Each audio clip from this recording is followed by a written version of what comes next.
On the behalf of PRM and Pakistan Association of Orthopedic Medical Physical Therapy, I welcome you all. I especially welcome our special guest, Sir Dr. Shaukat Mahmood. He is a senior physical therapist in CD Hospital Islamabad and having more than 20 years of clinical experience. He is our special guest in this workshop. And now I request Ali Sain to please continue the workshop. Thank you.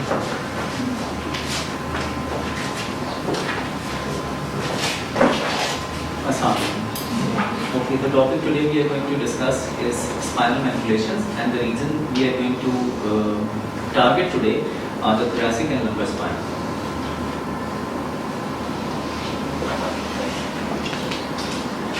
What is manipulation? Basically, it can be called as high velocity low amplitude thrust techniques, thrust manipulations, thrust mobilizations. According to Maitland, it's grade 5 mobilization. According to Kaplan-Meier, it's grade 4 mobilization. And adjustments by chiropractors, mobilization with impulse, and high acceleration, low distance techniques in osteopathy.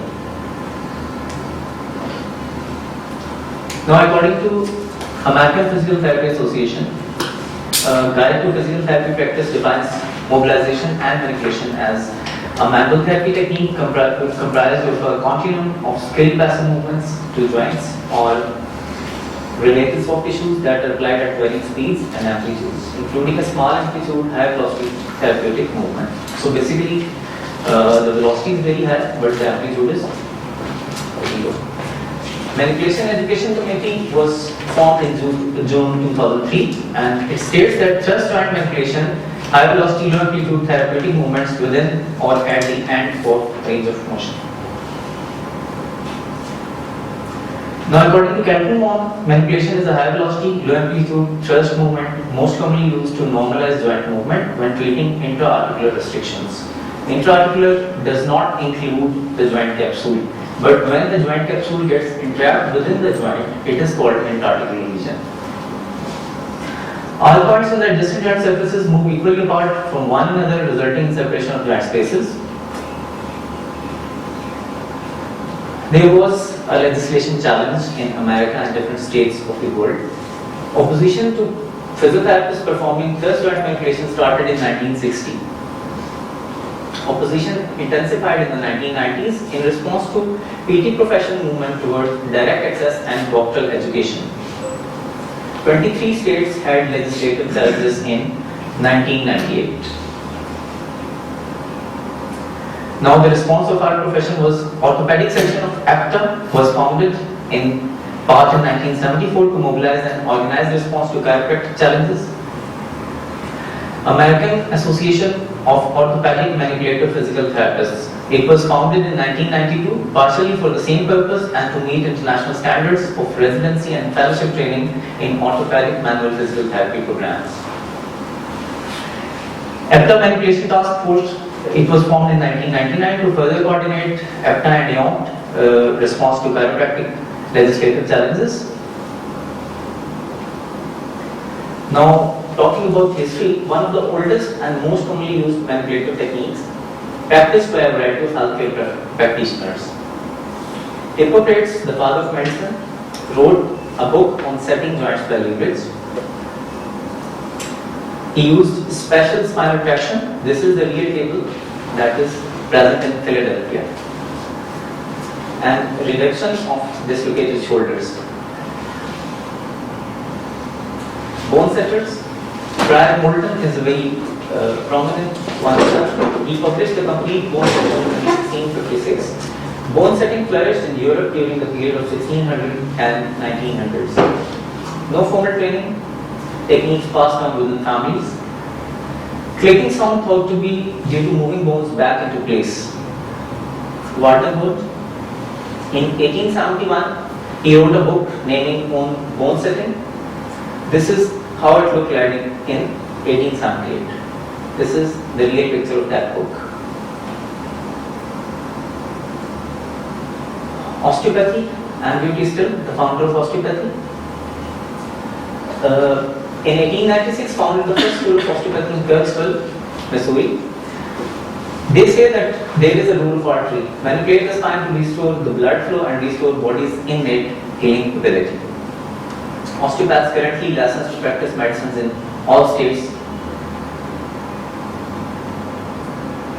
Now the chiropractic, it was founded in 1895. Chiropractors do not manipulate. They do not use the process of manipulating, they adjust. This is the reason they call it the spinal adjustments. David D. Palmer or David Daniel Palmer, he was the founder of chiropractic. The chiropractor adjusted in 1910. He wrote a book on this. They called it the law of the nerve. Adjust spinal subluxation to restore nerve flow and facilitate the body's innate healing ability. Physical therapist to advanced practice of manipulation. Freddie Kaltenborn. He wrote a book, The Spine Mobilization, in 1961. He used the approach. He was the first person to relate manipulations to arthrokinematics. Jeffrey Maitland, he wrote a book on vertebral manipulation in 1964. He treats the reproducible science, oscillatory techniques, which are divided into grade 1 and 4. Stanley Barris, founding member of American Association of Orthopedic Manipulative Physical Therapists and first president of AOMT. According to Dr. James Hyrex, the father of orthopedic medicine, he said that the physical therapists were the most apt professionals to learn manipulative techniques. In the current scenario, no one profession invented or owned manipulation. Traditional chiropractic is based on unproven theories. They talk about the law of the nerve, subluxation theory. Manipulation has been a vital part of the scope of physical therapy practice since the inception of the profession. This is a commission which is known as CAPTED, the Commission on Accreditation in Physical Therapy Education, is the sole accreditation agency recognized by the United States Department of Education and Council for Higher Education Accreditation to accredit entry-level physical therapist and physical therapist assistant education program. They review the curriculum which is being taught in America. In their curriculum, they say that a physical therapist education program must teach thrust and non-thrust manipulation of spine and extremities. Manipulation education manual by Apta Young, developed in 2004 to further enhance the level of instruction in manipulation. And textbooks such as Manual Physical Therapy of the Spine by Saunders, Kaltenborn Volume 3, Traction Manipulation of the Extremities and Spine are written by the physical therapists. There are so many books that are also available in the market and they are written by the physical therapists. Here are the two books that I mentioned. So what is the difference between mobilization and manipulation? Cavitation distinguishes a manipulation thrust technique from mobilization, that is poking or cracking sound. The manipulation is associated with pop or cavitation.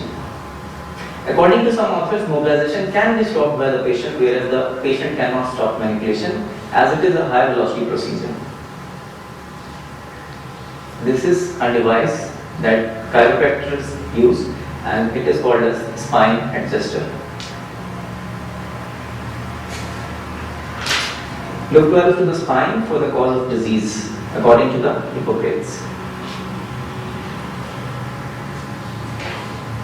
According to Kaltenborn, manipulation is best used for intra-articular movement restrictions. Extra-articular movement restrictions typically do not respond well to manipulation. They are best treated with slower non-thrust joint mobilization and soft tissue techniques. If part of the extra-articular structure, that is capsule, lies in the joint, it is called as intra-articular. And sometimes it happens that the part of the meniscus and the part of the joint capsule, it gets entrapped within the those joints, the facet joints of spine, and the patient complains of pinpoint pain, and when we adjust, it is going to get outside from this articular space. The most critical contraindication for manipulation may be the practitioner's level of skill and extent of their clinical acumen and wisdom.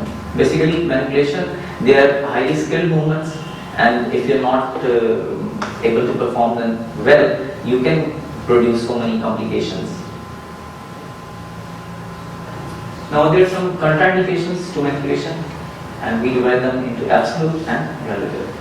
So absolute, you would not use a manipulation just technique, and relative might be used but with caution. Absolute contraindication, there are certain contraindications for bone, for example, tumor, infection, metabolic diseases, congenital diseases, iatrogenic lesions. For example, somebody is taking corticosteroids, and the main reason why we don't manipulate in such condition is that it causes enthesopathy. So the point where some soft tissue, especially the tendon or the ligament, is being attached to the bone, that portion of that joint or the bone becomes weaker, and it has more tendency to go for lesion, and it creates sometimes avulsion fractures as well. So inflammatory, for example, rheumatoid arthritis, again it has a severe affinity for enthesopathy. And traumatic, when somebody is having spinal fracture, you don't need to manipulate that patient. For neurological, cervical myelopathy, cord compression, cord equine compression, nerve root compression with increasing neurological deficit. For vascular diagnosed cervical artery dysfunction,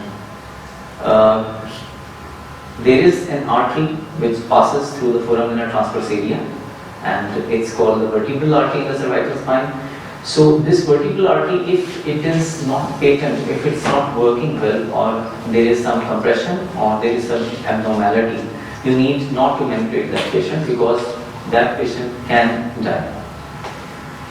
Traumatic aneurysms, bleeding diathesis, for example, hemophilia, and other includes lack of a diagnosis, lack of patient consent. Patient positioning cannot be achieved because of pain or resistance. Normally, I have a question. Yes. What is the reason when there is a patient vertebral artery insufficiency? What is the physiological cause of death? You're talking about why we cannot manipulate if there is Vertebral artery Okay. insufficiency.